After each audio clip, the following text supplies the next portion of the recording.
everybody. You are tuning in to Plutus Foundation with Sarah Potter. I run all the social media for Plutus, and I am really excited to have Kayla Sloan here, who teaches VAs how to do virtual assistant everything, including the beginnings of like, hey, you should do social media for your clients.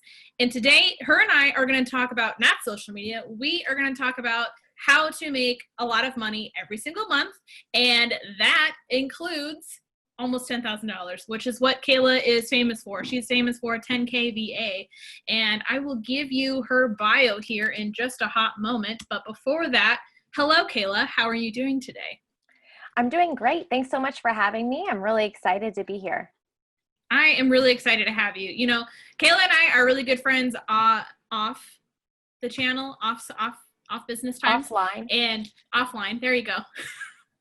And I really enjoy our friendship. And what I really enjoy more is that Kayla is just an incredibly professional, straightforward person who's been working as a VA for the last 5 years. So here's a little bit of info on Kayla, and then we'll let Kayla give her spiel about everything, and we'll dive into questions.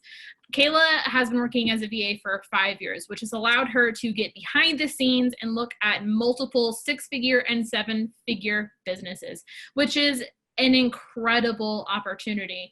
So when she saw firsthand that even successful business owners still struggled with systems and outsourcing, she decided to create 10K VA and really begin a training program for virtual assistants, and how she has a find a VA service that connects business owners to virtual assistants. I personally have used Kayla and her virtual assistants in the past and absolutely loved having them. And then, you know, I kind of took a break from business life for a while, which made me sad because I miss my team, but that's okay. So Kayla, tell us a little bit more about yourself, and then I'm going to harass you with a bunch of really great questions. Awesome. Okay, so before we dive into the questions, I'll just recap really quickly. So as Sarah mentioned, I worked as a virtual assistant for over 5 years, primarily working in the online personal finance space with a lot of you who may or may not be watching, hopefully watching live, but if not, watching the recording. And in my 5 years, as Sarah mentioned, I got the chance to work with lots of 6- and 7-figure business owners to see what businesses are like behind the scenes. And in doing that as a virtual assistant, I got to see what business owners are looking for, what they need help with, and where those gaps really are in their businesses, which is why I started my training program, 10K VA. And in that program, I teach people how to start their virtual assistant business. I teach you exactly what a VA is, what a VA does, what some of those services are, how to do those if you don't feel comfortable with those skills already, all the way to scaling up to earning as much as $10,000 per month with your business online. And then as Sarah mentioned as well, I do have a Find a VA service that matches the students who've graduated my program with clients, bloggers, businesses, those of you who may be watching and needing to hire a virtual assistant.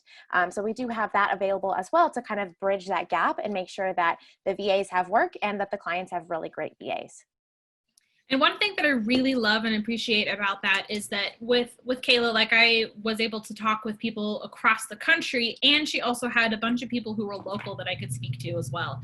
So if you're someone who really needs to have someone like in office or local to you, she has a lot of people to choose from. So let's dive into the questions. So tell me a little bit about how you started making $10,000 a month. What got you to that point? Yeah, so I don't want to discount that journey at all because it definitely was a long time coming before I started earning $10,000 per month. But I was able to earn $10,000 per month consistently by offering virtual assistant services to my clients. So this was before creating my own training program and all of that. This was just in providing services to my clients.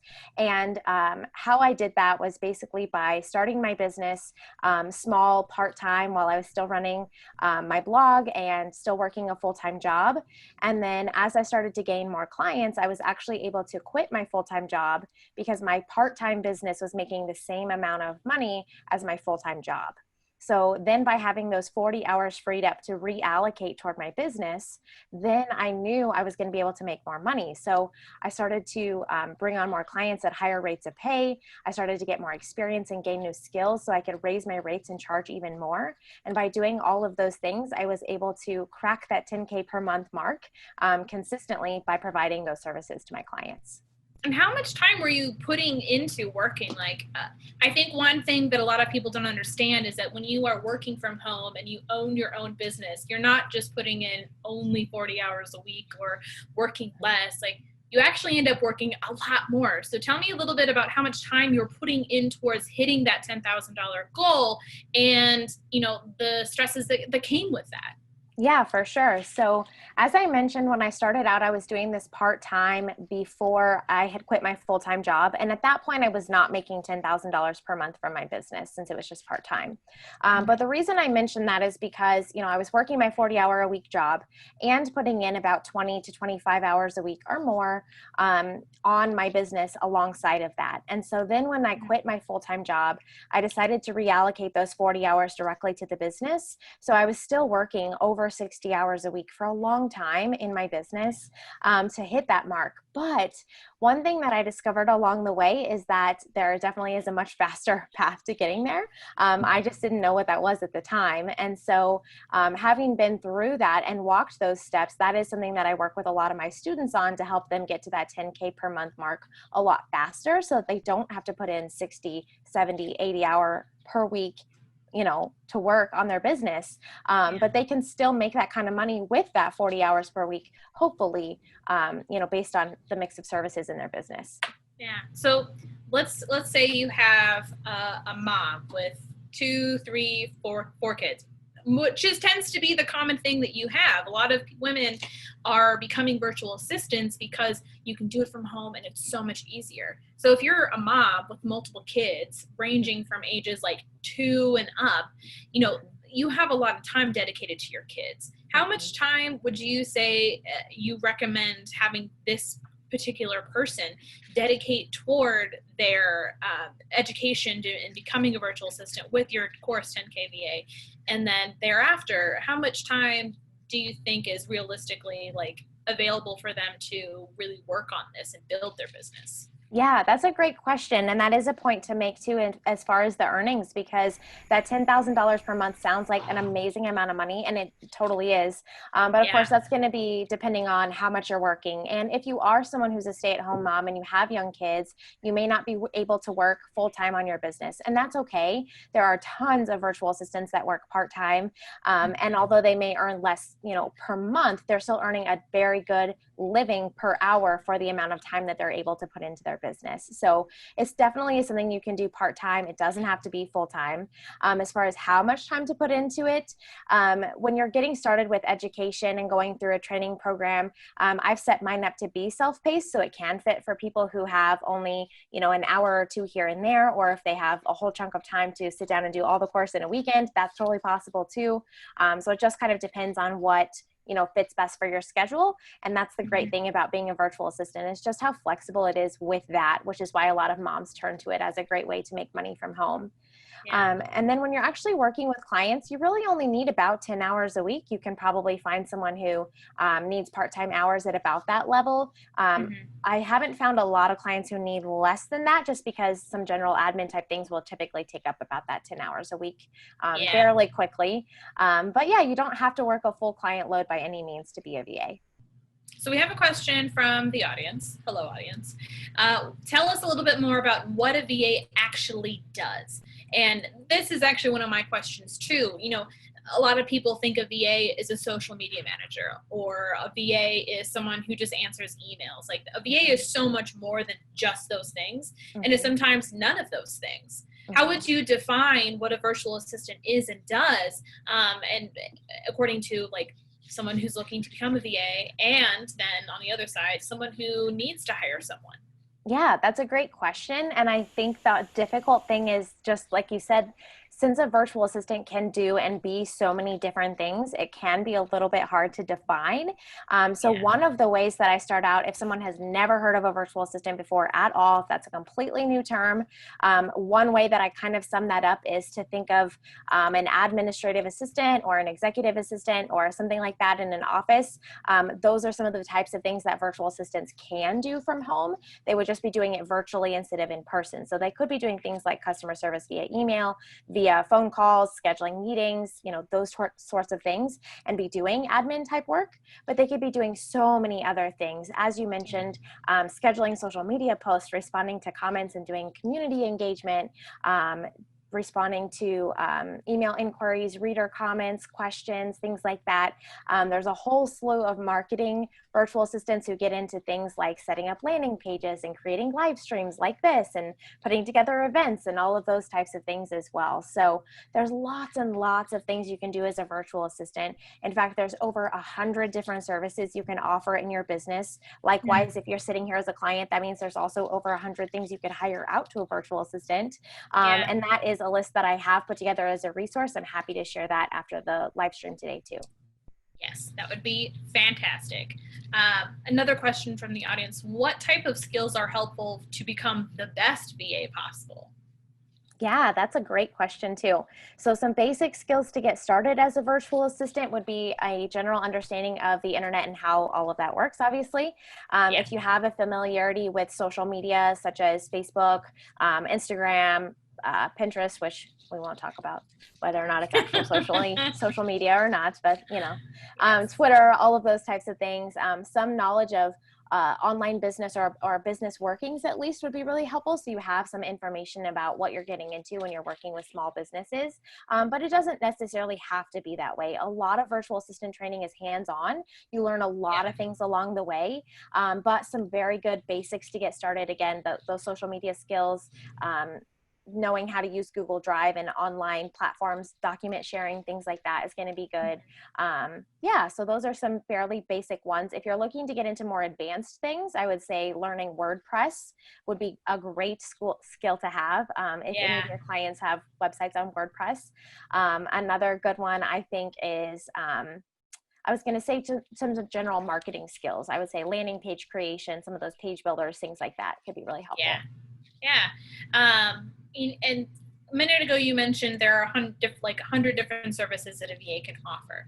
Now, would I personally, as someone who helps market businesses, would not recommend saying I have 100 different services to offer, because I wouldn't either. You should, I always say you need to niche down, and I know that you do too when you do these talks and everything. So Jason from Facebook is asking, do you help students find what services to offer their future clients, and what's the biggest type of work that's demanded by most clients? Yeah. So that is something we walk through. So we take that list of over 100 services and help narrow that down. So we have created subcategories. So you can then successfully say, I am a social media VA, or I am a marketing VA, or I am a whatever other types of virtual assistants, right, that are listed on there. And we help you figure out what fits best based on the skills and knowledge you already have, what you're interested in learning, and what types of clients you already either are working with or are pursuing working with. So all of those things play into helping you decide what types of services to offer.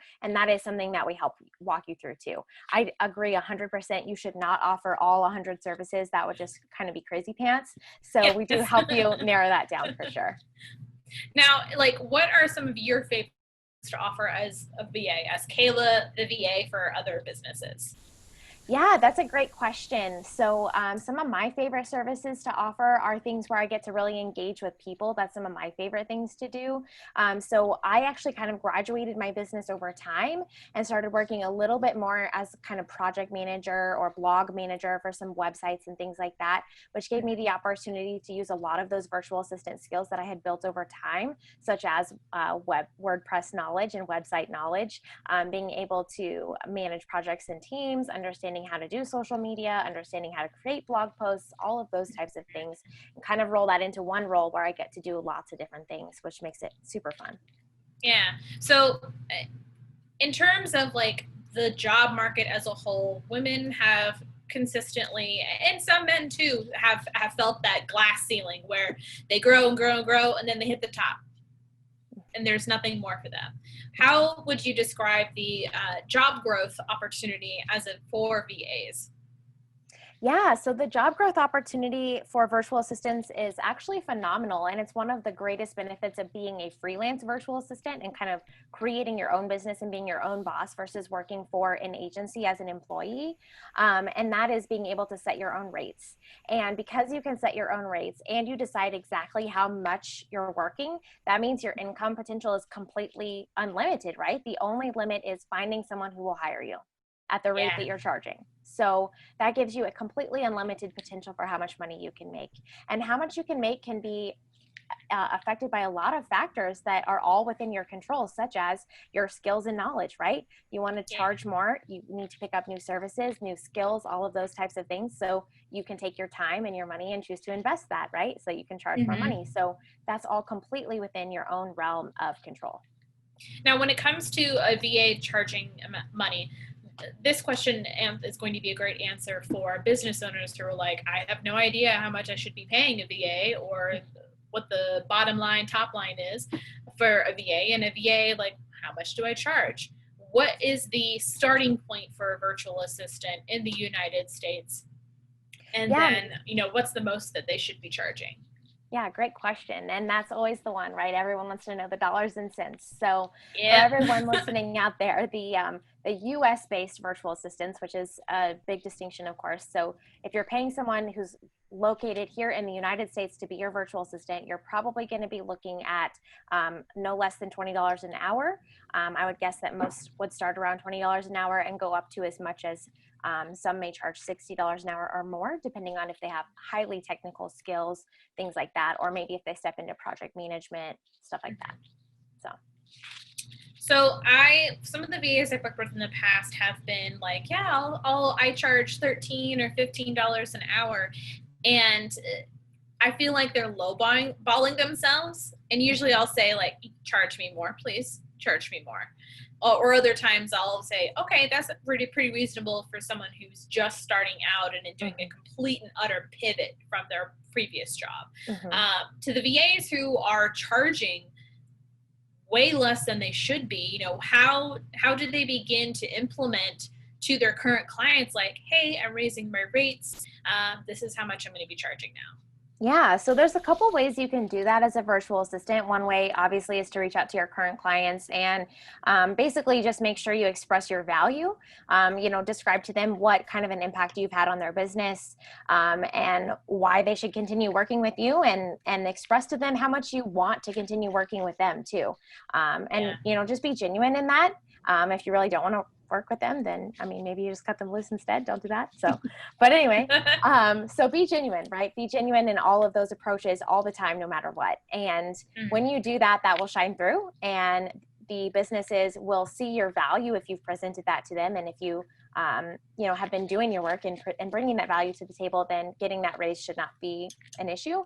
But the other thing to do, if you do run into any pushback from current clients, maybe they just simply don't have the budget. And another option to do that is to look for a different type of client. So maybe that's a little bit bigger client. Maybe that's someone who has a little bit larger business or a little bit larger team. Maybe it's switching from, solopreneurs to someone who already has a team of 4 or 5 people and maybe would have a little bit more budget. So it's just kind of changing your perspective on what you're looking for, and just charging more every time you get a new client. That's another way that some virtual assistants will do it, as they kind of scale their rates up over time. Yeah, that's a really smart thing to do. So for people who are just beginning and are literally starting from scratch, what are some resources and skill suggestions you have for them? I know you have your webinar, 5 Easy Steps to Becoming a VA, that you're having coming out a couple this May. Tell us a little bit about that, and then other resources that you have available. Yeah, so as Sarah mentioned, I do have a workshop coming out in a couple of weeks where I'm going to be talking about the 5 steps to become a virtual assistant. So I'll walk you through step by step exactly how to get started with that business, which I can share that link and information with Sarah after the video too. But besides that, there's lots and lots of resources available on the internet that are free to you. I do have a similar workshop available on demand on my website, which is kaylasloan.com, but there's tons of other blog posts and resources and things like that out there that can help you as well. My advice to people, if you're looking for someone to help you get started in this journey, is to just find the person that speaks to you. Whether that's me, whether that's somebody else, whatever it is, find who is on the path, on the journey that you want to take, and find who resonates with you that you can learn best from, because that's what's most important. Now, for someone who is starting out, how do they get their first client? Like, obviously you should not ever just cold sell someone on Instagram. Hey, I want to be your virtual assistant, hire me. So how would you approach like a warmer, more conversational approach to getting someone's first client? Yeah, so there's a lot of strategies when it comes to getting clients. And some of the first things I tell brand new virtual assistants, if you're just starting out to get your very, very first client, is to go to your existing network, right? So even if you don't have a huge presence online, even if you're not a blogger, you still have a network. Every single person watching this video has a network of some kind, right? We all have friends, we all have family members, and maybe those people are not your customer or your client, but maybe they know someone who would be, right? So maybe your cousin's sister has a business, okay? But you never would have gotten hired by her if you hadn't reached out to your cousin, right? Yeah. So reach out to that network. I know that it may seem a little like salesy and slimy at first, but just make sure you don't approach it that way. Instead of trying to be salesy, just tell them, hey, I started a new business. I'm really, really excited. I'm looking for my first client. So if you know of anyone, would you pass my name on? That's all you have to say. They can say no and just let that roll off, because the more no's you get, it means that you've asked enough people. You have to get told no sometimes in order to actually have asked enough people to get word out about your business. Yeah. And I think that's a really huge lesson to share. What are some of those difficult lessons that you've learned along the way that have really kind of shaped your course and shaped who you are and how you approach getting new clientele? Yeah, so something really interesting that I had to learn that I think is completely different if you're approaching this and have never been self-employed before, is that you have to really change your mindset from being an employee to being, a freelancer, or to being self-employed, and to having your own business. And that can be completely different. And so sometimes that means setting boundaries with your clients, because your clients are not the same as a boss, right? Your boss at your day job, yes, they're your boss. You have to report to them. They tell you what to do, all of those types of things. But when you're working with a client, yes, at the end of the day, they are still your client. You have to do things the way they want them done, but you do have some freedoms and some liberties when you're self-employed and are working with clients that you don't have with a boss at a job. So, again, coming back to setting your rate, setting your hours, telling them, hey, I'm not available, especially in digital work. That can be a huge, huge learning curve for people, is learning how to set those boundaries, because all of us are on different time zones. We're all working different times of the day, and it's so easy to work 24/7 if you don't set a boundary. Yes. Oh, I have so totally fallen into the trap of nonstop work so many times over the years. And it's really hard to pull yourself back out of that habit. And then, for people like me who are workaholics and people like you who are workaholics, it's really important to set your own self-care boundaries too. What are some self-care steps that you recommend for VAs who are finding that they are falling into the trap of, oh my God, I never stop working? Oh, yes. Okay. So a couple really big ones that changed for me was when I first started working full time on my business, after I had quit my job. I didn't really have a very good schedule when I first started, and sort of felt like vacation mode for like a month or so. And so finally, like, having an established schedule again, even though we left, our day jobs, or we started this business for flexibility, still having some kind of schedule. Like, you set that schedule. If your schedule is 10 to 6 or your schedule is 10 to 2 or whatever, you decide what that is, right? So you still have flexibility in that, but setting some kind of schedule helps you get in a better routine to be productive. Another really great tip is to try and have a work zone. So that's something I tell people all the time. I have the luxury of having a home office that I can come in, I can shut the door and do my work. But even if you don't have that, try to find a place where you always do your work. And if you can, try to find a separate space. So maybe you just put a little desk in the corner of your bedroom or something, but try to be somewhere you can shut the door to be separate from your friends and family and chaos and everything else that's going on in your household, so you can just focus. So we have just a few more minutes before we have to end our conversation. I miss you very much. This has been really great to talk to you. But my last question for you is, how does your referral system for VAs work? How are you helping and connecting business owners with virtual assistants? Yeah, so as I mentioned earlier, one of the perks of students going through my program is the Find a VA service that I offer to clients who are looking to hire virtual assistants. And so what I do through that program is 6- and 7-figure business owners will reach out and fill out a form and connect with me, and we'll figure out exactly who the person is that they need to hire in terms of, what does that job description look like? What are the tasks? All of those types of things. And then we usually will, we will bring that to the graduates of 10KVA who are members of the Find a VA service. And then those students have the opportunity to pitch themselves for the job. Thus the client then, still has the option of who they hire. But we've seen some really great successes and matches come out of this service so far. It's been a really great resource, I know, for the VAs to be able to find work right after graduating the program. And then it's been a really great resource for clients to be able to find VAs who are eager to get started, have fresh knowledge, are, just ready to take it and run. Well, this is a ton of information. And I think, Kayla and I worked together in the past and everything, and I know a lot of this information is so valuable and easy to find on her blog.